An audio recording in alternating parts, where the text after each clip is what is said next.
Hi എല്ലാവർക്കും നമസ്കാരം. ഇന്നത്തെ വീഡിയോയിലേക്ക് എല്ലാവർക്കും സ്വാഗതം. ഇന്ന് നമ്മൾ ചെയ്യാൻ പോകുന്നത് ഒരു ചായക്കട സ്റ്റൈൽ പഴംപൊരിയാണ്. അപ്പൊ നമുക്ക് വീഡിയോയിലോട്ട് പോവാം.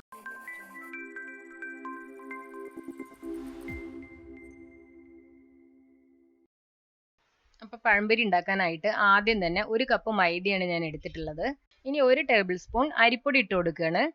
അടുത്തതായിട്ട് 1.5 ടേബിൾ സ്പൂൺ പഞ്ചസാര കൂടെ ചേർക്കുകയാണ്.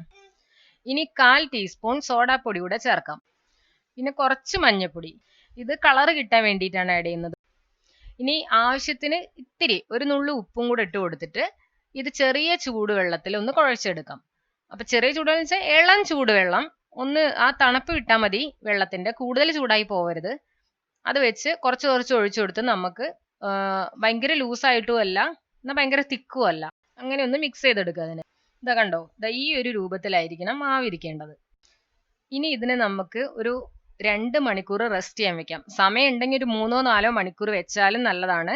നമ്മൾ സാധാരണ വീട്ടിലൊക്കെ ഗസ്റ്റ് വരുമ്പോൾ പെട്ടെന്ന് തന്നെ ഉണ്ടാക്കി കൊടുക്കില്ലേ ചെയ്യുന്നത്. അങ്ങനെ ചെയ്യുന്നതിനെക്കാട്ടി എപ്പോഴും നല്ലത് കുറച്ച് സമയം മാവ് റെസ്റ്റ് ചെയ്യാൻ വെച്ചിട്ട് ഉണ്ടാക്കി നോക്കിയാൽ നല്ല ചായക്കടയിൽ നിന്നൊക്കെ കിട്ടുന്ന അതേ ടേസ്റ്റുള്ള പഴംപൊരി നമുക്ക് ഉണ്ടാക്കാം. ഇതിപ്പോൾ 2 മണിക്കൂർ കഴിഞ്ഞിട്ടുണ്ട്.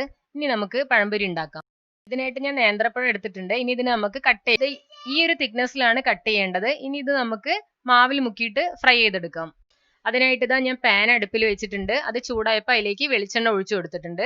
ഇനി ആ എണ്ണ ഒന്ന് ചൂടായി വരുമ്പോൾ നമുക്ക് ഈ പഴം മാവിൽ മുക്കിയിട്ട് ഇട്ട് കൊടുക്കാം. ഒരു സൈഡ് ആയി വരുമ്പോൾ മറച്ചിട്ട് കൊടുക്കാം. അങ്ങനെ നമുക്ക് അതിനെ ഫ്രൈ ചെയ്തെടുക്കാം. തീ കൂടുതലായി പോകരുത്, ഒരു മീഡിയം ഫ്ലെയിമിൽ ഇട്ട് വെച്ചാൽ മതി, എന്നാൽ കുറഞ്ഞും പോകരുത്. ഞാനിപ്പോൾ ചെറിയ കഷ്ണങ്ങളാക്കിയാണ് ഈ പഴം അരിഞ്ഞു വെച്ചിട്ടുള്ളത്. വലുതാക്കി കഴിഞ്ഞാൽ കടയിലൊക്കെ കിട്ടുന്ന പോലെ വലുതാക്കി നമുക്ക് ഉണ്ടാക്കാം, പക്ഷെ എണ്ണ ഒരുപാട് വേണ്ടി വരും. അപ്പൊ നമ്മൾ വീട്ടിലേക്ക് ഉണ്ടാകുമ്പോൾ കുറച്ച് ഓയിൽ യൂസ് ചെയ്താൽ മതി. ഓയിൽ വേസ്റ്റ് ആവാതിരിക്കാനാണ് ഇതുപോലെ ചെറുതാക്കി കട്ട് ചെയ്തത്.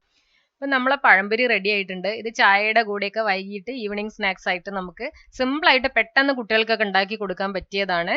അപ്പൊ എല്ലാവരും ഒന്ന് ട്രൈ ചെയ്യുക. നിങ്ങളുടെ അഭിപ്രായങ്ങൾ കമന്റ് ചെയ്യുക, ലൈക്ക് ചെയ്യുക. Thank you.